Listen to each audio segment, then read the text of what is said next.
Subscribe to the channel and hear even more exciting stories. My sister's boyfriend tried to take advantage of me. Let me explain what happened. If you told me 6 months ago that my family group chat would become a dumpster fire and my little sister would block me on everything, I probably would have laughed you out of the room. We used to be the kind of sisters people envied, close enough to share shoes and secrets, different enough to never fight over the same guy. Or so I thought. Our family is textbook nice. Dad's the chill one, Mom overshares on Facebook, and our house smells like vanilla candles year-round. Claire, my sister, is 3 years younger and universally adored. Straight A student, hopeless romantic, golden retriever in human form. When she brought Matt home for the first time, I wanted to be supportive. He was fine, I guess. Tall, wore those puffy vests like he thought he invented Patagonia, and laughed too loud at his own jokes. Claire was obsessed. I tried to like him for her sake, but he always talked down to me, like I was the sidekick in a rom-com he hadn't signed up for. The first awkward moment? Thanksgiving. He called me kiddo, even though I'm 26 and he's barely older than Claire. Maybe I should have clocked it as weird, but I shrugged it off. Holidays came and went. Matt started hanging around more, family dinners, game nights, even errands with Mom. He'd linger a second too long when handing me a mug, or stand a bit too close when there was plenty of space. Was I being paranoid? I kept gaslighting myself. He's just friendly. I wish I'd trusted my gut. If I had, maybe none of what came next would have happened. Or maybe I was always doomed to play this role, the other woman no one saw coming, least of all me. I wish I could say there was a dramatic build-up, a soundtrack in the background, something to signal that my life was about to split in two. But honestly, it started with pizza, Netflix, and a thunderstorm that stranded Matt and me at my apartment while Claire was stuck working a late shift at the hospital. She texted us to have fun and save her some garlic knots. I still reread that text sometimes, wishing I could go back and warn myself. The evening was weird from the jump. Matt kept making jokes about how he and I had better taste in movies than Claire. I tried to play along, but there was an undercurrent I couldn't shake. At one point, he leaned in so close to show me a meme that I felt his breath on my cheek. I remember thinking, he's just being dumb, ignore it. I laughed it off, even as my skin crawled. The power flickered. Matt said he was cold and pulled the throw blanket off the couch, wrapping it around both of us like we were starring in some cheesy rom-com. I shifted away, but he just grinned, holding onto the edge so I couldn't move far. I told myself to stop being dramatic. He wouldn't. Not with Claire in his life, not with our family. Right? Then he dropped the act. He leaned in, voice suddenly low, and said, "You know, I've always thought you were the hot sister." I froze. The world went silent except for the rain hammering my window. My heart was thumping so loudly I was sure he could hear it. He put his hand on my thigh, fingers squeezing hard, like this was some big secret we were both in on. I jerked away, almost falling off the couch, panic surging so fast it made me dizzy. I yelled at him to stop, voice shaking. For a second, he just stared at me, mouth twisted in a sneer I'd never seen before. Then, just like that, he shrugged, laughed, and acted like nothing happened, like I was the crazy one. I locked myself in the bathroom, shaking so badly I dropped my phone twice. I could hear him pacing outside, knocking on the door, saying I was overreacting and that no one would believe this anyway. And the most terrifying part? For a split second, I wondered if he was right. When Matt finally left, slamming my door so hard a picture frame fell. I just sat on the bathroom floor, knees hugged to my chest. My mind was racing in loops. Was this real? Did I do something to provoke it? Should I call Claire right now? I kept replaying every detail, searching for some clue I missed, something that could make it less horrifying. I barely slept that night. I kept checking the lock, half expecting Matt to come back. The next morning, I stared at myself in the mirror, looking for evidence, some sign that I wasn't imagining things. My phone buzzed with texts from Claire. "Morning. Matt says thanks for hosting him. Did you guys finish the movie?" I felt like I was going to throw up. I started typing a reply a dozen times. Everything from, "We need to talk," to a total lie about having a headache. In the end, I just sent a thumbs up emoji. The guilt hit me instantly, but what was I supposed to say? "Hey, Claire, your boyfriend's a creep." The words wouldn't come. I spent the whole day in a fog, replaying Matt's voice. No one would believe this. The self-doubt started creeping in. Matt was charming, funny, and my whole family liked him. Hell, they liked him more than most actual relatives. Would they really take my word over his? What if he twisted it? What if Claire hated me for even suggesting it? By dinner, I was a mess, jumping at every notification, flinching whenever someone mentioned Matt in the group chat. Mom sent a photo of Claire and Matt having brunch with my parents, all smiles. I just sat there, staring at the screen, feeling like I was losing my grip on reality. That night, I tried to sleep, but every time I closed my eyes, I saw his sneer. I started drafting a message to my best friend, but even then, I hesitated. I didn't want to be that girl, the one who blows up her sister's relationship. I didn't want to be the villain in a story I never asked to be part of. But the truth? I already felt ruined, and the secret was eating me alive. Days passed, and I became a pro at pretending. I smiled at work, texted in the family chat, even hearted one of Matt's dumb memes in our group, just to keep things normal. On the inside, though, I was unraveling. I jumped at shadows, avoided calls from Claire, and went full ghost mode whenever Matt's name came up. It was like living inside a bad sitcom, where the laugh track is just your own heartbeat pounding in your ears. The secret felt radioactive. Like if I touched it for even a second, my whole life would melt down. Sometimes, I'd draft a text to Claire, or rehearse what I'd say if I told my parents. But every scenario ended with disaster. Claire crying, Mom blaming me, Dad going silent, and Matt smirking in the background, untouchable. Matt didn't make things any easier. A few days after the incident, he DM'd me a stupid meme. Just a picture of a cat in a box, but underneath he'd written, "Still friends, right?" The nerve of him nearly made me throw my phone. I left him on read, then blocked his number, terrified he'd escalate if he realized I was even considering exposing him. I started to spiral. Was I making a big deal out of nothing? Maybe he was drunk. Maybe I misread the whole thing. But no, his hand had been on my thigh, his words slurred but intentional. I couldn't gaslight myself forever. Meanwhile, Claire was planning her birthday brunch and wanted me there, early to help set up. She kept gushing about Matt, how he was the one, and I could barely reply without shaking. The thought of being in the same room as him, of faking smiles while he played the charming boyfriend, made my skin crawl. I started running out of excuses, feeling the walls close in. One night, I broke down and called my best friend Liv. I could barely get the words out between sobs, but she didn't let me minimize it. "You know this isn't your fault, right? You have to tell Claire. She deserves the truth, even if it's hell." Hearing someone else say it made the whole thing feel terrifyingly real. And for the first time, I started to wonder, what if Liv was right? What if silence was the bigger betrayal? After talking to Liv, I tried to convince myself I could handle this privately. Maybe Matt would get scared and back off. Maybe I could avoid him until Claire eventually saw through him.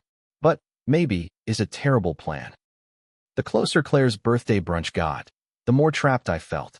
The night before the party, I had a panic attack for the first time in my life. Full-on racing heart, cold sweats, the works. I almost texted Claire everything in the middle of the night, but I chickened out. I kept picturing her face, devastated, betrayed, looking at me like I'd destroyed her world. That guilt was enough to keep me silent, at least for one more day. Brunch was a nightmare. From the second I walked in, Matt was everywhere, setting up decorations, cracking inside jokes with my parents, acting like he belonged. He hugged me in front of everyone, squeezing a little too long. I forced a smile, hands trembling so hard I nearly dropped the mimosa Claire handed me. Liv was there, thank God, giving me looks across the room that said, "Do it." Every time Matt made eye contact, I felt myself shrink. I wanted to scream, to grab Claire and drag her somewhere private, but I kept freezing. What if I ruined her big day? What if nobody believed me? What if I was just as crazy as Matt wanted me to think I was? And then, everything changed. As I was grabbing food in the kitchen, I heard Matt behind me, low-voiced. "You're not going to say anything, are you?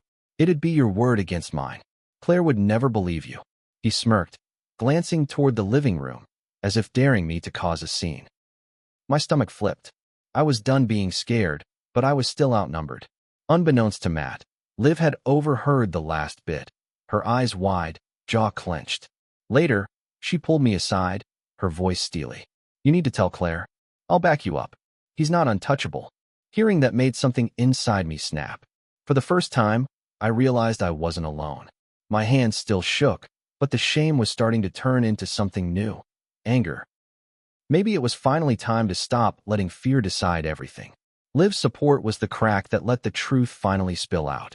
That night, after the party, I barely made it to my apartment before I burst into tears. I sat on the kitchen floor, phone in hand, shaking. I replayed Matt's threats, his smug little smirk, the way Liv looked at me with total belief. That was it. I couldn't keep protecting a monster just because he was wearing my sister's favorite smile. I typed and deleted a dozen messages to Claire. Every version sounded either too dramatic or not dramatic enough. Hey, your boyfriend is trash. Please don't hate me forever. Remember your birthday brunch? He threatened me. I love you, but Matt isn't who you think he is. My hands wouldn't stop trembling. Liv finally just called me. I'll stay on the line. You can do this. With her voice in my ear, I hit send on the simplest text I could manage. Claire, can we talk? Alone? It's important. She replied instantly. Of course, she did. She always did, before all of this. We agreed to meet at our favorite cafe the next morning. I barely slept, replaying every possible reaction. Disbelief, rage, heartbreak. When I got there, Claire was already waiting, 2 lattes in hand, smiling like nothing was wrong. I sat down, heart pounding so hard it drowned out the music. I tried to start light, but my throat closed up. Tears started before the words did. She looked terrified. You're scaring me. What's going on? So I told her. Everything. The couch. The hand on my thigh. The threats. I expected her to scream, to call me a liar, to storm out. Instead, she just sat there, frozen, face drained of color. She didn't say a word for what felt like a lifetime. Finally, voice shaking, she whispered, Are you sure? Please, please tell me this isn't true. And all I could do was nod, tears streaming down my face, silently praying she'd believe me. Claire just sat there, staring at her coffee like she was waiting for it to spell out the right answer. I could see her hands trembling. The silence between us was so loud, it felt like the whole world had stopped spinning. Finally, she looked up, eyes red and glassy. Why would he do this? Why didn't you tell me sooner? The pain in her voice nearly broke me. I tried to explain, tripping over my own words. How scared I was, how much I worried she wouldn't believe me, how Matt had made me feel like I was losing my mind. She listened, silent tears sliding down her cheeks. She kept shaking her head, whispering, No, no, no. Like if she said it enough times, the truth would disappear. Then she surprised me. Did anyone else see? Did he ever say anything in front of someone? That's when I told her Liv overheard Matt threatening me at the party. For a second, hope flickered in her eyes. Can I talk to Liv? She asked, her voice barely above a whisper. We called Liv right there at the table. Liv didn't hesitate.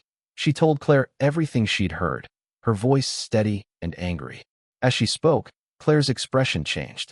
The devastation didn't go away, but something else started to burn in her eyes. Betrayal, sure, but also fury. I'd never seen her look so hurt and so angry at the same time. The conversation left us drained. Claire didn't say much else, just, I need to think.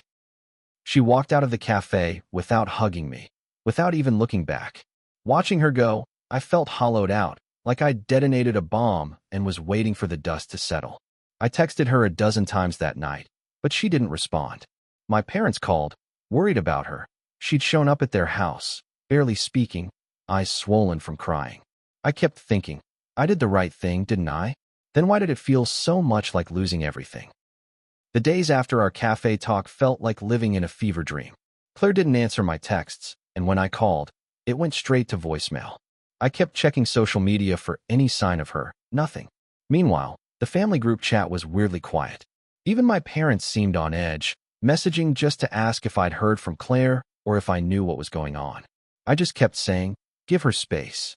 Inside, I was unraveling. Then came the explosion. Claire called a family meeting. Yes, an actual sit-down, no phones allowed. My parents, me, Claire, and Matt. The tension was suffocating. Nobody made eye contact. Claire's voice was calm but cold. She turned to Matt and said, Tell them what you did. Matt did what I always feared. He lied. He said I'd misunderstood a joke, that I was always a little too sensitive, and that I'd probably had a crush on him. My stomach dropped. He looked right at me, eyes daring me to fight back. For a second, I saw my parents falter. My mom started crying. My dad looked furious at everyone. But Claire stood up, shaking, and said, "Liv heard you. She heard everything you said." Matt's face went white. My parents turned to me for confirmation, and I told them everything. My version, Liv's version, every detail. Mom looked shattered. Dad was silent, fists clenched. Matt tried to laugh it off, but it sounded hollow. Claire cut him off, her voice raw. "Get out." The words hung in the air like a death sentence. Matt stormed out, slamming the door so hard a picture fell off the wall. Nobody rushed after him. What followed was a mess. Mom cried. Dad stared at the floor. Claire left for her room and locked the door. I sat in the living room, feeling like a grenade had gone off in the middle of my family, and I was the one who'd pulled the pin. The hours after Matt left were the longest of my life. I just sat there, numb, while my parents tried to process everything. Mom kept apologizing over and over. Apologizing for not noticing, for not believing me right away, for not protecting us. Dad finally spoke, voice rough. "I'm proud of you. It takes guts to tell the truth, even when it hurts." That almost broke me all over again. Claire didn't come out of her room that night. I slept on the couch, half hoping she'd sneak out, and we'd have some kind of sisterly, movie moment hug. But morning came, and she was gone. Just a note on the table. "Need time. Don't hate you. Just hurts." My heart cracked a little more. The fallout spread fast. Claire blocked Matt everywhere, told their mutual friends the truth, with Liv's help, and shut down every attempt he made to reach her. The story got out. Maybe not every awful detail, but enough. Some people didn't want to believe it. Matt, predictably, started rumors about me being jealous or obsessed. It stung, but most people saw through it, especially with Liv backing me up. As for the family, we're still fragile. Mom wants to pretend everything's back to normal, but I know it's not. Dad's angrier than I've ever seen him. Sunday dinners are awkward, Claire's seat empty. The first time I saw her again, weeks later, it was by accident, bumping into her at the grocery store. We both froze. She looked tired, older. We hugged, quick and awkward, but it was something. We're both changed. I don't think we'll ever be the same as we were, but I hope, maybe foolishly, that someday we'll be sisters again, not just survivors of the same storm. It's been months now. Sometimes, it feels like it all happened in another lifetime. Sometimes, I'll catch a scent or see a text from Claire, and I'm right back on that couch, heart pounding. The guilt hits in waves, wondering if I could have done more, if I ruined my sister's life, if speaking up was worth all this pain. But then I remember how Matt looked at me, how he tried to make me feel small, and I know keeping the secret would have destroyed me in the end. Claire and I are talking again, but we're not the same. There's a gap between us that wasn't there before, filled with things we can't unsay. She's healing, slowly. She started therapy, cut off everyone who took Matt's side, and even joked the other day about having terrible taste in men. It wasn't a happy laugh, but it was real. I'll take it. My parents are trying, too. They still hurt for both of us, and sometimes I catch Mom crying when she thinks no one's looking.